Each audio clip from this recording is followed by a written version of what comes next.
Hey guys, it's Dr. Berg here. In this video, I'm going to show you how to prevent a fatty liver when you try to lose weight on your diet, okay? I'm going to use this little book to show you a reference, a textbook on medical physiology. This is the Bible of medical physiology. This is very interesting. I found this quote here, and let me read this to you. Effect of insulin lack on causing a fatty liver.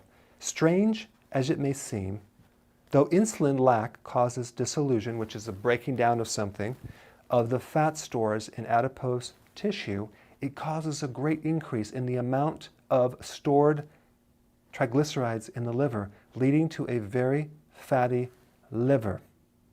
Wow. What does that mean? That means that when you lower your insulin and you start burning a lot of fat, you're at risk of making your liver fatty, because all that fat has to go through the body.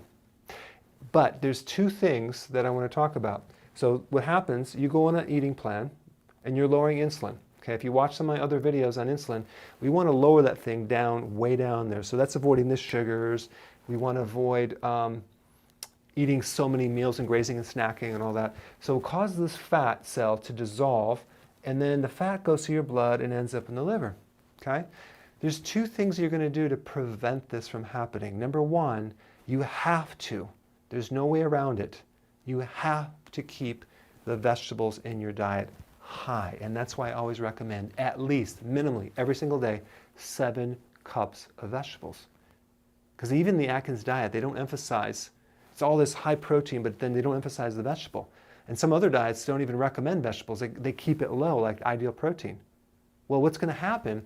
You're going to end up with a fatty liver, because we need the vegetable to clean that liver to oppose all the fats that's coming out of you. So we want vegetable. We don't want corn. We want leafy greens, okay?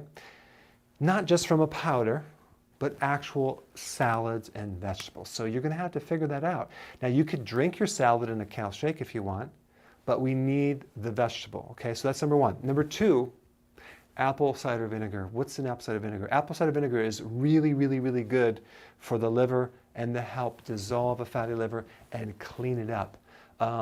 There are other supplements that you can take, like choline, for example, that also are good for a fatty liver, and that's a type of B vitamin.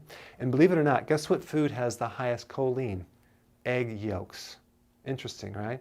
Lecithin is another thing you consume to dissolve the fatty liver. And guess what has high lecithin? Egg yolks.